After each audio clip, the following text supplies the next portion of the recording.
अब डीएनए में हम जिस खबर का विश्लेषण करने जा रहे हैं वो ना सिर्फ डरावनी है बल्कि परेशान करने वाली भी है, और इसीलिए आज आपको हमारा ये विश्लेषण बिल्कुल भी मिस नहीं करना चाहिए, क्योंकि हमारा आज का विश्लेषण आपकी और आपके अपनों की सेहत से ही नहीं, पूरी मानव जाति के अस्तित्व से जुड़ा है।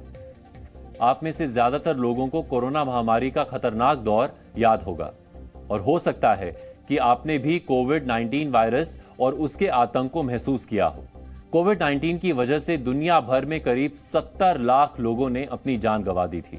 ना जाने कितने परिवार तबाह हो गए, और कुछ वक्त के लिए आर्थिक गतिविधियां भी पूरी तरह ठप हो गई थी।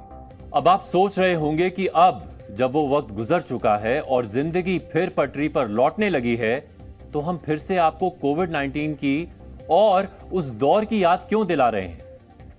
दरअसल आज हम आपको एक ऐसी महामारी के बारे में बताने जा रहे हैं जो कोरोना से भी 7 गुना ज्यादा खतरनाक हो सकती है, और अगर ये फैली तो कोरोना से भी 20 गुना ज्यादा मौतें हो सकती हैं।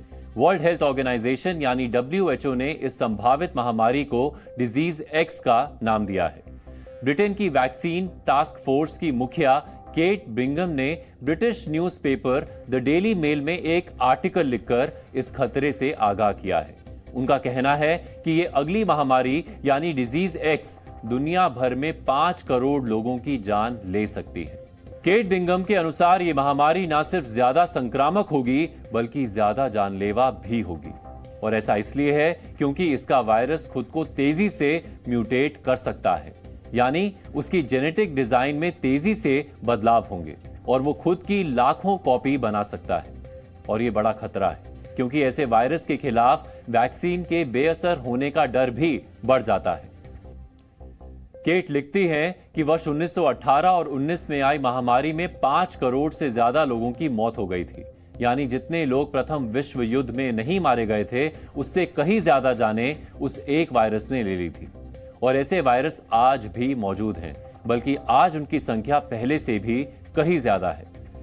केट बिंगम के अनुसार हम वायरस की ऐसी 25 फैमिली या प्रजातियों के बारे में जानते हैं, और इनमें हर एक में हजारों लाखों किस्म के वायरस हो सकते हैं, और ऐसा एक भी वायरस कोरोना जैसी महामारी को जन्म दे सकता है।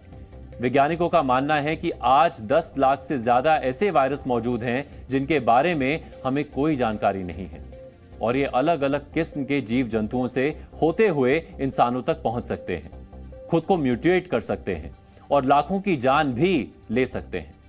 केट बिंगम कहती हैं कि आज नहीं तो कल दुनिया में कहीं ना कहीं ये वायरस अपना रंग दिखाएंगे और हमें अपना शिकार बनाना शुरू कर देंगे। उनके अनुसार इन वायरस से बचने का एक ही तरीका है, और वो है मास वैक्सीनेशन। और इसीलिए दुनिया भर के देशों को अभी से डिजीज एक्स के लिए कारगर वैक्सीन बनाने का काम शुरू कर देना चाहिए। हालांकि सवाल यह भी है कि आखिर जब वायरस के बारे में ही सटीक जानकारी नहीं है तो उसके खिलाफ एक प्रभावी वैक्सीन कैसे बनाई जाएगी, वो भी महामारी फैलने के पहले। वायरस एक्स की बात कर रहे हैं, ये अभी से नहीं कर रहे हैं, ये पिछले 5-6 सालों से कर रहे हैं। 2017 में फाइनली WHO ने इस पे गाइडलाइंस भी निकाल दी थी। 2018 में वो हमारे जो यहाँ पे US में डॉक्टर फॉसी थे, इन्फेक्शियस डिजीज़ के डायरेक्टर, उन्होंने 2018 में ये कहा था कि लोगों को किसी अज्ञात बीमारी के लिए हमेशा तैयार रहना चाहिए। तो उसका 2 पहलू है। उन्होंने हमेशा कहा है कि रिसर्च और डेवलपमेंट होते रहना चाहिए किसी भी बीमारी के लिए। तो वो एक्स में कोविड भी उस कैटेगरी में आ जाता है। ये नहीं कि एक्स जो है अचानक कोई दूसरी बीमारी है। जो उन्होंने क्राइटेरिया डिफाइन किया था, अगर हम देखें कि कोई भी ऐसी बीमारी आ सकती है जो पूरे पॉपुलेशन को इफेक्ट कर सकती है और अच्छे खासे लोगों की जो है मौत हो सकती है, पूरे पिछले पेंडेमिक से बड़ा पेंडेमिक हो सकता है, तो ये एक्स में उस कैटेगरी में बिल्कुल फिट बैठता है। तो कोविड भी उनमें से आ जाता है। अब जो उन्होंने एक्स के लिए कहा कि कुछ बीमारियों के लिए प्रायोरिटी देनी चाहिए, जैसे जीका वायरस के लिए कहा है, निपा वायरस के लिए कहा है, कोविड भी उसमें अब इंक्लूड कर लिया है। तो इसका हमेशा खतरा, तो एक्स जो है एक हाइपोथेटिकल सिचुएशन है जिसको उन्होंने कहा है शुरू से, ये 5-6 साल पहले से ही, कि हमेशा तैयार रहना चाहिए, रैपिड रिस्पांस के लिए तैयार रहना चाहिए। और हमेशा उसमें एक पॉइंट जो है जिसका मिसयूज होने की सबसे ज़्यादा संभावना है, जिसका कोविड के समय हमने देखा भी, कि उसी को लेकर मिसयूज किया गया वैक्सीन का, कि वैक्सीन को जो है तुरंत डेवलप कर लिया जाए। देखिए, वैक्सीन हमेशा फायदेमंद है। जैसे बच्चों को हम देते हैं तो बहुत सी बीमारियों को बचाते हैं। जो हमारा एस्टीमेट है, करीब 30 लाख बच्चों को हर साल बचाया जाता है जो हम ये वैक्सीन देते हैं। बट जिस तरीके से कोविड में उसका दुरुपयोग हुआ तो लोगों का धीरे धीरे ट्रस्ट खत्म हो जाएगा, क्योंकि जहां भी कमर्शियल इंटरेस्ट रहता है वहां इस लूप होल्स को जो है कि उसको कैसे वो अपने फायदे के लिए यूज कर सकते हैं, ऐसा होता है। तो एज ए साइंटिस्ट रिसर्च होते रहना चाहिए, डेवलपमेंट होते रहना चाहिए। सो वो तो ठीक है, बट उसका साथ साथ जो है कि मिसयूज ना हो पाए उस पर भी ध्यान देना चाहिए। ये कोई हवाई दावा नहीं है, क्योंकि ये दावा खुद WHO ने किया है। और WHO ने ये दावा किस आधार पर किया है, आपके लिए ये समझना भी उतना ही जरूरी है।